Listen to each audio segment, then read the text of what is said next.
तो देखिए ये जो है ये इंटीग्रल पार्ट है गॉस थ्योरम का, जो आज मैं आपको बताने वाला हूँ, और इसका एक डिफरेंशियल पार्ट भी है गॉस थ्योरम का, तो वो मैं आप किसी वीडियो में और बताऊंगा। ठीक है, तो फिलहाल हम लोग गॉस थ्योरम का इंटीग्रल पार्ट पढ़ लेते हैं। तो ये जो इंटीग्रल पार्ट है गॉस थ्योरम का, अब देखिए ये गॉस थ्योरम है क्या एक्चुअल में, उसको समझ लेते हैं। तो देखिए गॉस थ्योरम जो है वो बात करती है क्लोज सरफेस की। सपोज करो ये क्लोज सरफेस है, इस क्लोज सरफेस से जितना जो इलेक्ट्रिक फ्लक्स है वो पास होगा। सपोज करिए जो इलेक्ट्रिक फ्लक्स है अभी वो ये फाई ई है, तो ये जो जितना इलेक्ट्रिक फ्लक्स यहाँ से पास होगा वो किसके इक्वल होगा, वो होगा इस पूरी सरफेस के अंदर जितना चार्ज है उस चार्ज का 1/एप्सिलॉन गुना होगा। कौन होगा, इलेक्ट्रिक फ्लक्स होगा।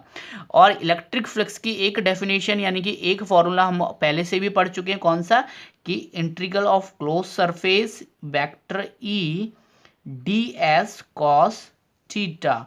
तो ये हो गई फाई ई की value and Q upon epsilon not, ये गॉस जी ने कहा था।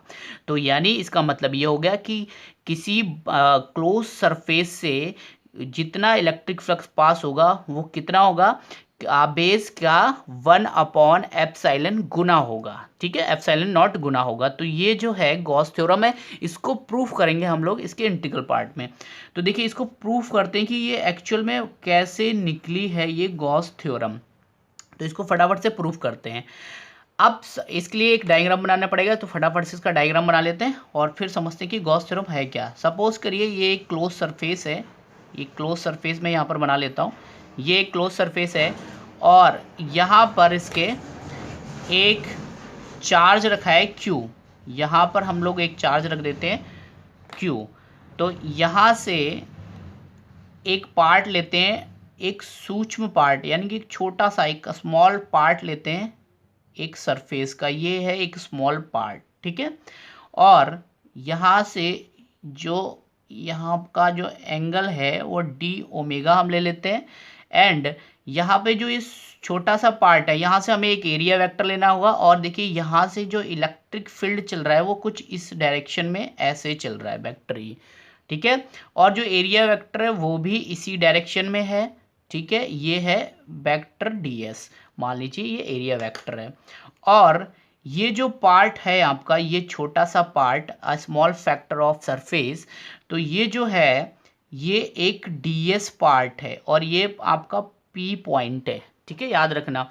अच्छा, जिन लोगों ने 12th में एरिया वेक्टर को बहुत अच्छे से कवर किया है और इलेक्ट्रिक फ्लक्स को अच्छे से कवर किया है, तो उनको सारी बातें बहुत आसानी से समझ में आएंगी और फिर भी चिंता करने की जरूरत नहीं। अगर नहीं आती है तो मैं एक वीडियो मुझे कमेंट करके बता देना किसी वीडियो में कि आपको नहीं आता एरिया वेक्टर निकालना, तो बहुत अच्छे से मैं आपको समझा दूंगा किसी वीडियो में। ठीक है, सारी चीज़ें आपको समझा दूंगा। तो ये देखिए ये एरिया वेक्टर है, मान लेते हैं इसके बीच का जो एंगल है वो अल्फा है। ठीक है, ये जो एंगल है वो अल्फा है। अब देखिए इतना ही इसमें बनाना है और ज़्यादा कुछ झंझट नहीं करना है। तो इसको अब फटाफट से प्रूफ कर लेते हैं कि किस तरीके से प्रूफ करना है।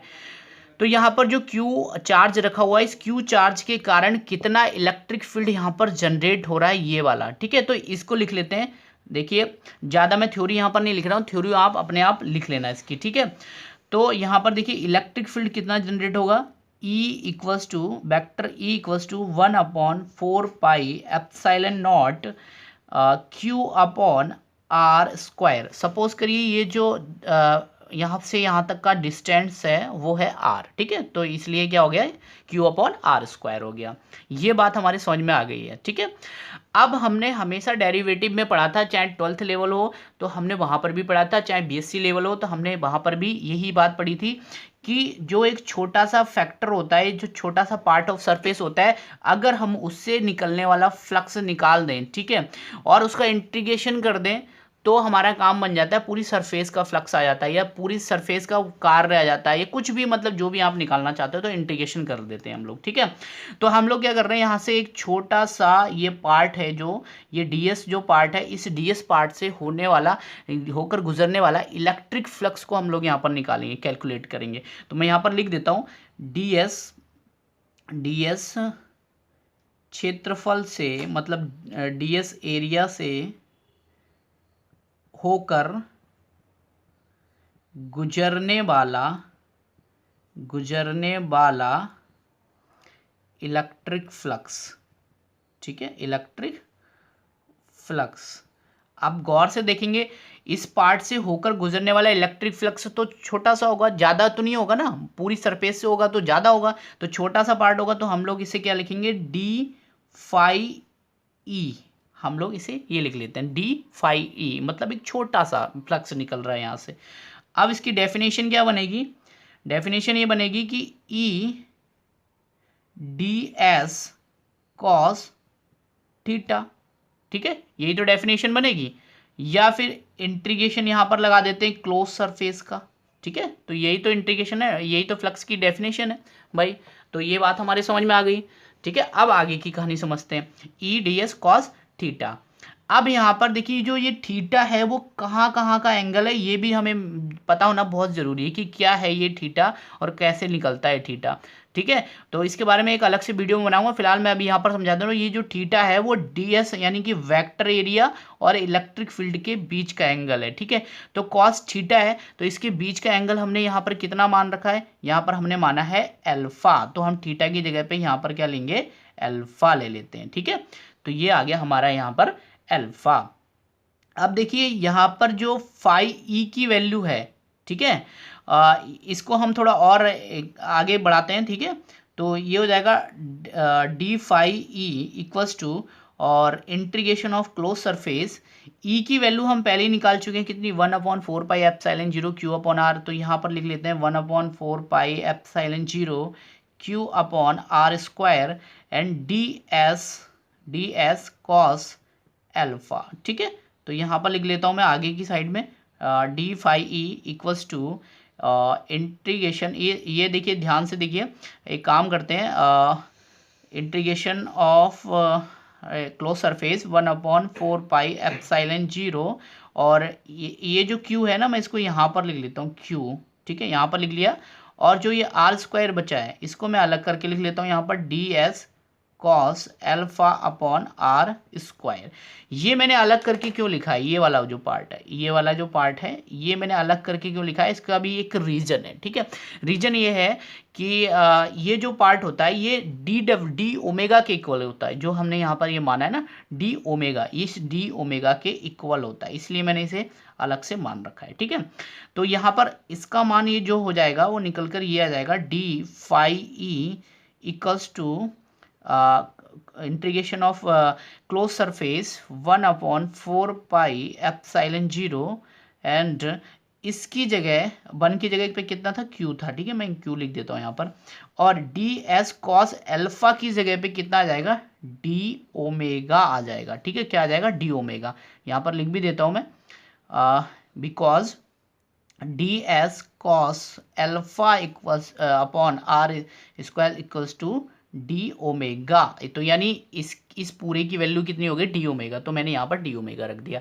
अब गौर से देखिए यहाँ पर डी ओमेगा है तो केवल इसी का इंटीग्रेशन हो सकता है, बाकी सारी चीज़ें क्या कांस्टेंट बन के बाहर आ जाएंगी, ठीक है। तो यहाँ पर मैं इसकी सारी चीज़ों को बाहर कर लेता हूँ, ठीक है।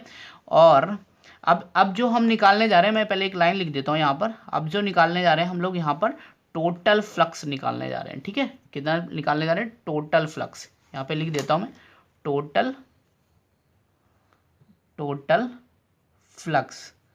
तो अगर टोटल फ्लक्स की बात करेंगे तो यहाँ पर जो ये फ्लक्स है ना, ये वाला फ्लक्स, तो ये भी अब डी फाई थोड़ी रहेगा, अब ये बन जाएगा क्या, फाई ई बन जाएगा, ठीक है। तो क्यू अपॉन 4 पाई एप्सिलॉन 0 जो है वो बाहर कॉमन आ जाएगा, इसको मैं बाहर कॉमन ले लेता हूँ, बना इस तरीके से कॉमन आ गया, और integration of close surface D omega यहाँ पर ये आ गया। तो इंटीग्रेशन ऑफ डी ओमेगा ये जो बराबर होता है वो होता है integration of close surface D omega equals to होता है 4 पाई, तो इसकी जगह पे कितना आ जाएगा, 4 पाई आ जाएगा। तो यहाँ पर मैं लिख रहा हूँ phi E equals to Q upon 4 pi epsilon 0, और इसकी जगह पे कितना आ गया, 4 पाई आ गया। तो आप गौर से देखिए ये जो 4 पाई है इस 4 पाई से कैंसिल आउट हो गया, तो अंत में हमारे पास यहाँ पर लास्ट में देखो क्या बचा, phi E equals to Q upon epsilon naught. तो यही क्या है, गॉस की थ्योरम है। यहाँ पर देखिए ये जो क्या है, गॉस की थ्योरम है। और इसी फाई ई को आप आगे बढ़ाकर क्या लिख सकते हो, ये लिख सकते हो, ठीक है, इसको क्या लिख सकते हो, integration of close surface vector E D S cos theta equals to Q upon epsilon naught. तो ये जो कहानी हो गई पूरी यहाँ पर आकर ख़त्म हो गई। तो यही क्या है, आपकी गॉस की थ्योरम है। तो ये देखिए इस तरीके से आप लोगों को प्रूफ करना है। अगर कहीं भी कुछ भी समझ में ना आया हो तो नीचे कमेंट करके मुझे ज़रूर बताना, पूरा आपको अच्छे से मैं क्लियर करूँगा अगले वीडियो में, ठीक है। और इसके अलावा आप देखिए, ये तो बात हो गई पॉइंट चार्ज के कारण। ये तो बात थी किसके कारण, पॉइंट चार्ज के कारण। पॉइंट चार्ज मतलब एक चार्ज के कारण, ठीक है। ये तो बात हो गई गॉस थ्योरम की एक चार्ज के कारण। थोड़ा मैं बोर्ड को इधर साइड में कर रहा हूँ ताकि मैं कुछ और भी ज़्यादा लिख सकूँ इसमें। देखिए ये तो बात हो गई पॉइंट चार्ज के कारण। अगर बात करें ग्रुप चार्ज के कारण, देखिए ये तो बात हो गई पॉइंट चार्ज के कारण। अगर बात करें ग्रुप चार्ज के कारण कि ग्रुप चार्ज के कारण कितना यहाँ पर जनरेट होगा, ठीक है। तो सपोज करिए अभी तो यहाँ पर एक आवेश रखा है, आप मान लीजिए यहाँ पर क्यू आवेश यहाँ पर रख दिया, क्यू चार्ज यहाँ पर भी रख दिया, यहाँ पर भी रख दिया, यहाँ पर भी रख दिया। तो कैसे इसको डिफाइन करेंगे इस थ्योरम को, तो सिंपल सा तरीका है, उसको मैं बता देता हूँ। देखिए तब जो आपका ग्रुप चार्ज के कारण होगा वो हो जाएगा integration of close surface E D S, ठीक है। और ये जो होगा आपका थ्योरम जो निकल के आई है यहाँ पर कितनी आई, क्यू अपॉन एप्सिलॉन नॉट निकल के आई थी यहाँ पर, जो ये अभी नीचे इसकी साइड में निकल के आई थी। तो ये कितना हो जाएगा, Q1 के कारण अगर निकालोगे तो ये हो जाएगा Q1 अपॉन एप्सिलॉन नॉट। फिर Q2 के कारण निकालोगे तो Q2 अपॉन एप्सिलॉन नॉट। अगर Q3 के कारण निकालोगे तो Q3 अपॉन एप्सिलॉन नॉट। तो इस तरीके से ये पूरा बनता जाएगा, इस तरीके से, है ना। उसके बाद एप्सिलॉन नॉट जो है यहाँ पर कॉमन आ सकता है, तो मैं लिख सकता हूँ यहाँ पर close surface of integration of close surface D S और 1 अपॉन एप्सिलॉन नॉट। अब अंदर कितना बचा, Q1 plus Q2 plus Q3। और गौर से देखो ये बहुत सारा आवेश है, मतलब अलग अलग टाइप्स का आवेश है। अगर इन सबको मैं जोड़ना है, इकट्ठा करना है, तो एक बड़ा Q मान लेता हूँ, है ना, बड़ा Q मान लेता हूँ। तो यहाँ पर क्या हो सकता है, 1 अपॉन एप्सिलॉन नॉट, इस पूरे को मान लेता हूँ एक बड़ा Q। तो बड़ा Q मानूंगा तो यहाँ पर कितना हो जाएगा, बड़ा Q। तो यहाँ पर integration of close surface E D S, यहाँ पर ऐसे लिख सकता हूँ मैं। तो ये बन जाएगा Q अपॉन एप्सिलॉन नॉट। तो देखिए वही प्रूफ हो गया यहाँ पर जो हम यहाँ पर प्रूफ करना चाहते थे, ठीक है। तो ये हो गया group charge due to group charge, ठीक है। मतलब ग्रुप चार्ज के कारण बहुत सारे मल्टीपल चार्जेस हैं आपके पास, तो उसके कारण कितना यहाँ पर फ्लक्स जनरेट हो रहा है, ठीक है। उसके अलावा यहाँ पर जो ये मैंने निकाला था ये पॉइंट चार्ज के कारण था, ठीक है। तो यहाँ पर ये थी आपकी गॉस थ्योरम, और आपके एग्जाम में यही आती है और इसको आपको करना होता है, ठीक है। ये इसका इंटीग्रल पार्ट था, यानी समाकलन वाला पार्ट, और इसका एक डिफरेंशियल पार्ट भी है, वो मैं आने वाली वीडियो में आपको बताऊंगा। उसके लिए मुझे कमेंट कर देना, अगर आपको चाहिए उसका वीडियो तो जरूर मुझे कमेंट करना, ठीक है। तो मिलते हैं किसी नई वीडियो में।